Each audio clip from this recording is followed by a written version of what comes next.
असदुद्दीन अवैसी साहब,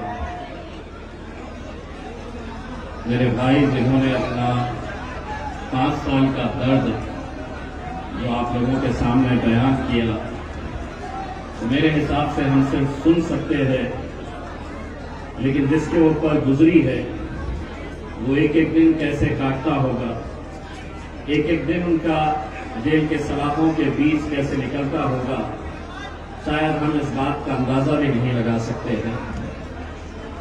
लेकिन आज मैं ताहिर भाई आपको एक बात कहना चाहता हूं, मुजफ्फरपुर की, मुस्तफाबाद की आवाम को एक बात कहना चाहता हूं।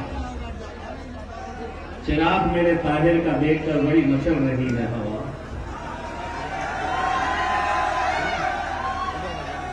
चिराग मेरे ताहिर का देखकर बड़ी मचल रही है हवा। कुछ दिनों से मुस्तफाबाद में बड़ी तेज चल रही है हवा। बना रहे थे किस्से जो मेरे ताहिर के तबाही के, उन्हें क्या पता है कि मुस्तफाबाद में ताहिर के हक में रुख बदल रही है हवा। मैं यहां पर ताहिर भाई के मकान के ऊपर गया, वहां से मुझे पता चला कि जलसा यहां पर है। मुझे बताया गया तंग गलियां हैं, गाड़ी नहीं जा सकी। एक चाहने वाला मिल गया, उसके साथ मोटरसाइकिल के ऊपर, स्कूटर के ऊपर बैठ गया और वो गलियां घुमाते हुए लेकर आ रहा था। सड़क ऐसी थी कि यूं जा रही, यूं आ रही, यूं जा रही, यूं आ रही।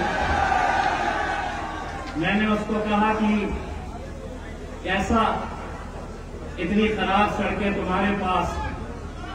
तो जो ऐसी सड़क थी उसके ऊपर उसने मुझसे कहा कि साहब ये तो बहुत अच्छी वाली सड़क पे से हम गुजर रहे हैं।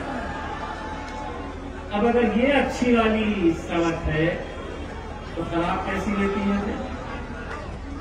हम खुद हैरान हो गए। अब सवाल यही पैदा है, जब आ रहे थे तो रास्ते में एक झाड़ू का ऑफिस मिला, कांग्रेस का ऑफिस मिला, कुछ भाजपा वाले भी घूम रहे थे। जो लोग वहां पर उन ऑफिसों के अंदर बैठे हुए थे, उन ऑफिस में जो बैठे हुए थे, हमारे अपने लोग जो बैठे हुए थे, उन्हें देखकर मेरे मन में एक सवाल आया। पूछा हाल उन लोगों का, तो सर झुकाकर किसी ने मुझसे कहा वो लोग जिंदा तो है लेकिन जमीर मर चुका है।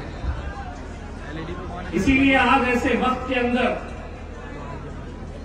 जब हम 2 उम्मीदवार खड़े किए हैं, तो ये कौन उम्मीदवार है? ये वो उम्मीदवार है जो आपके लिए खड़े हुए थे, आपकी आवाज बने थे, चट्टान की तरह आपके सामने खड़े हुए थे ताकि आपको कुछ नहीं होना। और 5 साल से वो आपकी वजह से, हमारी वजह से, हम सब की वजह से जेल के सलाखों के पीछे बंद है। कभी तसव्वुर करिए कि उनके बच्चों पर, उनके घर वालों पर जेल का एक दिन 1-1 साल के बराबर होता है, 1-1 घंटा कटता नहीं है, और 5 साल एक शख्स ऐसे ही निकाल देता है। मैं कल ओखला के अंदर, ओखला की जामा मस्जिद में जुमे की नमाज पढ़ने के लिए गया। पहली मर्तबा हमारे उम्मीदवार ओखला के शिफा भाई, शिफाउर रहमान, उनको मस्जिद में आते हुए देखा। पूरे पुलिस वाले उन्हें घेरे हुए थे, मानो कोई एक दहशत गर्द को लाया जा रहा है। मैंने उसी अल्लाह की बारगाह में खड़े रहकर, उसी मस्जिद में खड़े रहकर मैंने ये दुआ मांगी कि जो पुलिस वाले आज इन्हें एक आरोपी बनाकर लेकर आ रहे हैं, इंशाअल्लाह 8 तारीख के दिन यही ताहिर हुसैन और यही शिफाउर रहमान को यही पुलिस वाले एमएलए बोलकर अपने घर तक पहुंचाने का काम करेंगे। मेरे भाई, एक ऐसे मुश्किल दौर से हम गुजर रहे हैं जहां अब भी अगर हम बिखर गए, बढ़ गए, तो क्या होने वाला है। आपके सामने जिंदा मिसाल है ताहिर भाई की।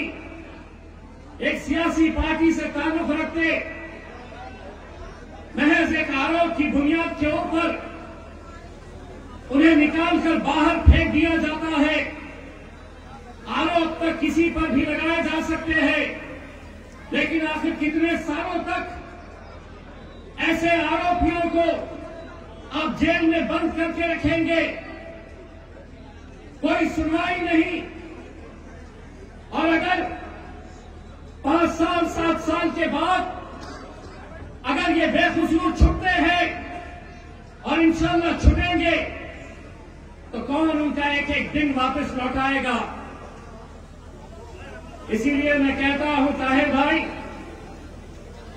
हिम्मत मत हारिए। और वो हुकूमतों को कहना चाहता हूं, लौटाएंगे तुम्हें वो सब कुछ सूद के समेत, लौटाएंगे तुम्हें सब कुछ सूद के समेत। हम पर तुम्हारे जुल्म का जितना उधार है, ताकत है अगर तुम्हारे पास सितम करो तो हमारे पास भी रहमत परवरदिगार है। डराया जा रहा है, इनको वोट दिए तो भाजपा आ जाएगी। पिछले 76 सालों के अंदर तुम्हारी कयादत इसलिए खत्म हुई कि किसी के डर की वजह से तुमने अपना वोट दिया।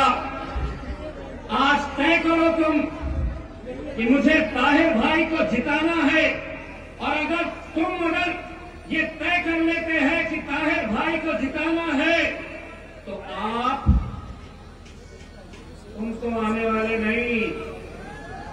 आप मतलब आप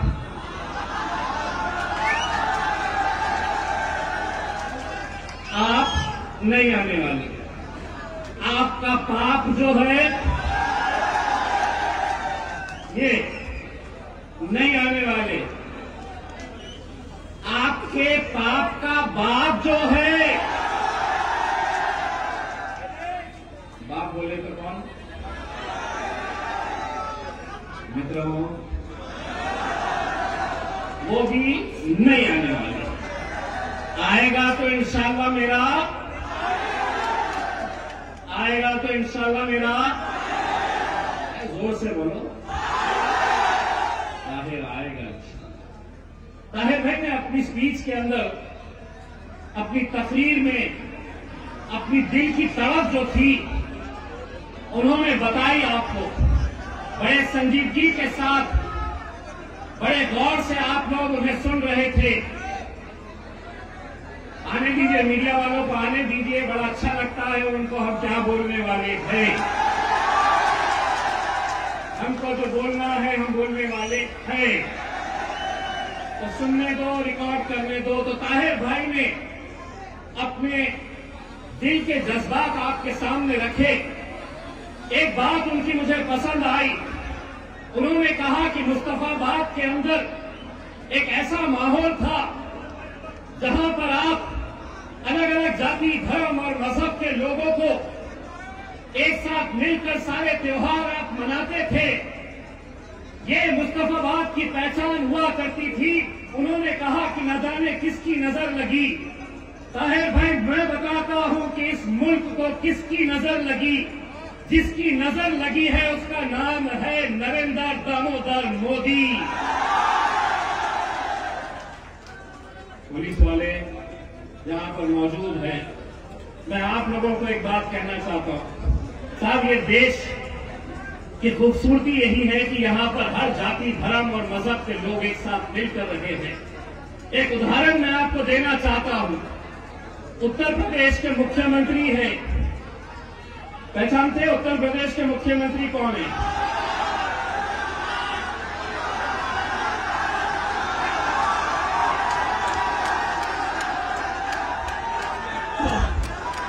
तो उत्तर, मैंने बोला नहीं कुछ, हवा तेज चल रही है, मैंने सिर्फ अपने बालों में हाथ फैलाया। तो उत्तर प्रदेश के मुख्यमंत्री साहब ने अभी कुछ दिन पहले एक बयान दिया था कि महाकुंभ जो हमारे हिंदू भाइयों के लिए एक बहुत बड़ा उत्सव, एक त्योहार होता है, जहां पर दुनिया भर के हमारे हिंदू भाई बहन वहां पर जाते हैं। उन्होंने एक बयान दिया था कि वहां पर मुसलमानों ने आना नहीं चाहिए, कुंभ मेले के अंदर आना नहीं चाहिए। बड़े अफसोस के साथ ये कहना पड़ रहा है। हम श्रद्धांजलि देते हैं, हम तमाम वो ऐसे हमारे हिंदू भाई और बहन जिनकी मौत हुई है वहां पर कुंभ मेले के अंदर, जो मर गए हैं वहां पर सिर्फ बद इंतजामी की वजह से बेकसूर लोग मर गए हैं। जानते हैं हमारे मुल्क की तहजीब, हमारी मुल्क की संस्कृति क्या है? जब ये लोग अपने कुंभ मेले से वापस अपने अपने घरों की तरफ जा रहे हैं, तो आज यही मुसलमान जिनको कहा गया था कि तुम कुंभ मेले में नहीं आना चाहिए, वही मुसलमानों ने मस्जिदें खोल दी है, मदरसे खोल दिए हैं। खाने का इंतजाम, पीने का इंतजाम, उन्हें आराम करवाने का, ये हमारी तहजीब है। इसीलिए इस राजनीति ने, इस घटिया राजनीति के अंदर आज समाजों के बीच में दरारें पैदा करने का जो काम किया है, उसका सबसे बड़ा अगर कोई जिम्मेदार है तो वो भारतीय जनता पार्टी है। सही कहा है ताहिर भाई ने, आप ताहिर भाई को जिताकर लेकर आओ, हिंदुस्तान के अंदर हम भारतीय जनता पार्टी को बाबा जी का ठुल्लू दिखाते घूमेंगे, पूरे हिंदुस्तान में दिखाएंगे। आज सिर्फ पूरा मुल्क ही नहीं, मुल्क के बाहर जितने लोग हैं वो आज मुस्तफाबाद और ओखला के ऊपर नजर लगाए हुए हैं। वो देखना चाह रहे हैं कि सही मानों में इनकी गैरत जिंदा है, तुम्हारी गैरत जिंदा है या मर चुकी है? तुम्हारे सीने में दिल है जो एक इंसान को तड़पते हुए, उसके परिवार को तड़पते हुए देखने के बावजूद भी बटे हुए हैं, अलग अलग महफिलों में जाकर बैठे हुए हैं। सवाल करते हैं हमसे ये मीडिया वाले, दो क्यों लड़े? दो से क्या हो जाएगा? दो जीत के भी आ गए तो क्या हो जाएगा? अरे तुम दो की बात करते हैं, लोकसभा के अंदर तो मेरा शेर अकेले वहां पर जाकर बैठता है। 550 एक तरफ, मेरा शेर, इसको क्या कहते हैं? 100 सोनार की, बोलो 100 सोनार की। तो दो क्या कर लेंगे?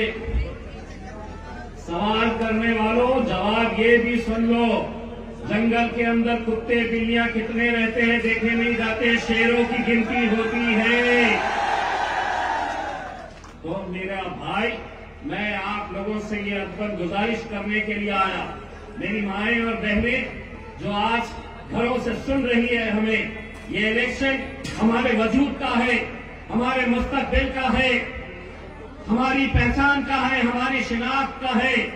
बड़ा मजा आता है भारतीय जनता पार्टी की हुकूमत को, आम आदमी पार्टी वालों को, कांग्रेस पार्टी वालों को कि इनको उठाओ, जेलों में बंद करो। आज हिंदुस्तान की जेलों के अंदर सबसे ज्यादा अगर कोई बंद है तो मुसलमान है, दलित है और आदिवासी है। बड़ा मजा आता है उन्हें, इनको उठाओ और जेलों में बंद करो। अब हम उनको ये बोलना चाह रहे हैं, तुम अगर इनको उठाए तो हम उन्हें जेल से बाहर एमएलए बनाकर निकालने वाले हैं। डराओ मत, एमएलए बनकर निकाल देंगे हम इंशाअल्लाह। आप लोग साथ देंगे? मेरे भाई, आप लोगों को बड़ी संजीदगी के साथ 5 तारीख का ये इलेक्शन लड़ना है। मुझे मालूम है कि बहुत सारे इस इलाके के लोग अलग अलग महफिलों में जा रहे हैं, अलग अलग स्टेज के ऊपर बैठ रहे हैं, चाहे वो आम आदमी पार्टी का स्टेज लगा हुआ हो, कांग्रेस का लगा हुआ है, भारतीय जनता पार्टी का लगा हुआ है। भाई ऐसा लग रहा है कि पूरे के पूरे लड़ रहे किससे? तो हमसे। आम आदमी पार्टी वाला भाजपा की जिक्र नहीं कर रहा, भाजपा वाला कांग्रेस का जिक्र नहीं कर रहा, कांग्रेस वाला भाजपा की जिक्र नहीं कर रहा है। सबकी निशाने पे मजलिस। चर्चा किसकी? असदुद्दीन अवैसी की। मैं तो बोला थैंक यू, महफिल तुम्हारी सज रही है, चर्चा हमारा हो रहा है। और क्या चाहिए? स्टेज का पैसा तुम लगा रहे हैं, भीड़ तुम इकट्ठा कर रहे हैं, और चर्चा किसका? हमारा। Thank you. बस 5 तारीख के दिन फजर की नमाज पढ़िए, अपने घरों से निकलिए। 7 नंबर है, 7 नंबर है हमारे ताहिर भाई का, वहां पर जाना और 7 नंबर पतंग की निशानी के ऊपर मोहर लगाना।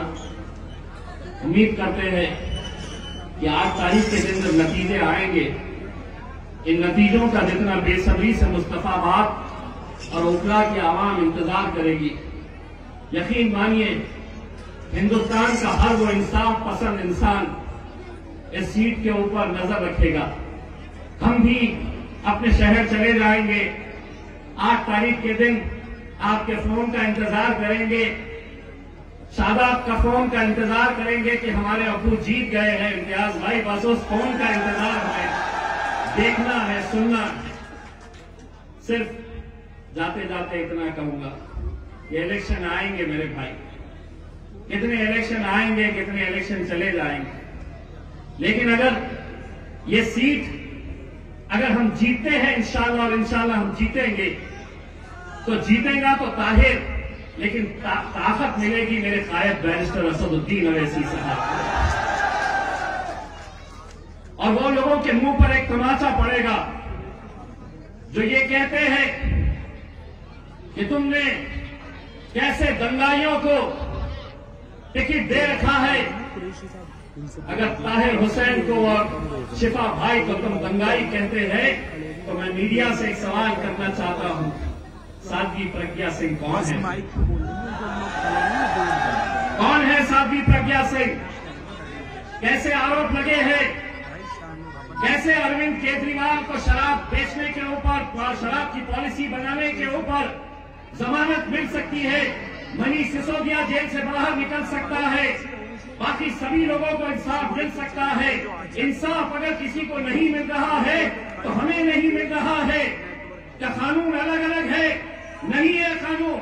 इस मुल्क के अंदर कानून जो इम्तियाज जलील के लिए है, वही कानून योगी आदित्यनाथ के लिए है, वही कानून नरेंद्र मोदी के लिए है, वही कानून अरविंद केजरीवाल के लिए है। हम सब के लिए अगर कानून अगर एक जैसा है, तो फिर ऐसा भेदभाव क्यों? तुम समझते हैं कि इन्हें परेशान करते रहो, ये परेशान आपको बार बार करते रहेंगे। यूसीसी का कानून लेकर आए हैं, वक्त की जमीनें खींचेंगे, आपको बार बार ये कहा जाएगा कि ये मुल्क अब हमारा है, अब हम इसे हमारा राष्ट्र बना रहे हैं। मैं मुस्तफाबाद की आवाम की तरफ से भारतीय जनता पार्टी के तमाम बड़े नेता नरेंद्र मोदी साहब, अमित शाह साहब, कान खोलकर ये अच्छी तरीके से सुन ले, सभी का खून शामिल है इस मिट्टी में। ये मुल्क तुम्हारे वहां तक पहुंचाना है, ये मुल्क तुम्हारे।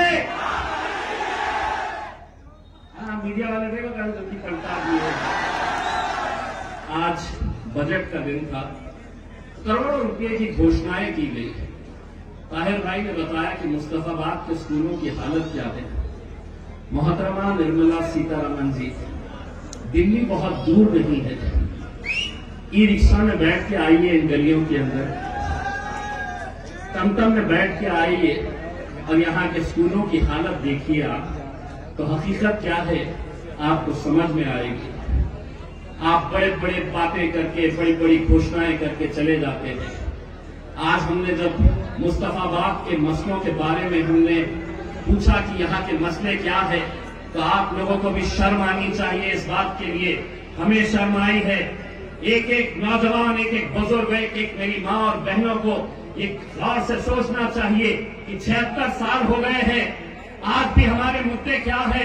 तो अच्छी सड़कें चाहिए, कचरा नहीं दिखना चाहिए, हमें पानी साफ सुथरा चाहिए, अच्छा स्कूल चाहिए। यही मुद्दों को लेकर हर 5 साल के बाद हम इलेक्शन लड़ते रहे। वही आएंगे, दोबारा आएंगे, तुमको मनाएंगे, समझाएंगे कि अब हम ये करने वाले हैं।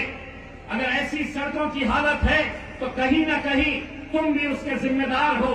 इसलिए जिम्मेदार हो कि इलेक्शन वक्त में तुम बढ़ जाते हो, तुम बिखर जाते हो। अरे एक बार एक ताकत बनकर देखो तो सही, एक आवाज लगाओ तो सही। तुम्हें बहकाया अगर जाएगा कि ये मुमकिन नहीं है यहां से मजलिस का जीतना, तो ये इम्तियाज जलील को देखो, 20 साल के शिवसेना वाले को उखाड़ कर फेंका था और अल्हम्दुलिल्लाह मजलिस का झंडा लहराया था। वहां की आवाम अगर कर सकती है तो ये आवाम भी, ये नौजवान भी, ये मेरी माएं और बहनें भी कर सकती हैं। इलेक्शन सिर्फ वोटों से नहीं होता है। मां, मैं आपसे गुजारिश कर रहा हूं, ये नौजवान निकलेंगे, आप वोट डालिए और अल्लाह की बारगाह में सिजदे में चले जाइए कि या अल्लाह ये सीट हमारी जिता कर लेकर जा, ये सीट हमारी जिता दे। इंशाअल्लाह असदुद्दीन अवैसी और मजलिस इत्तेहाद और मुस्लिमीन को बहुत ताकत मिलेगी मेरे भाइयों। और बाकी बहकावे में आने की जरूरत नहीं है। 5 तारीख के दिन जाना है, पतंग की निशानी देखना है और कैसे वोट करना है तो धपाधप धपाधप धपाधप धपाधप। धन्यवाद, बहुत शुक्रिया।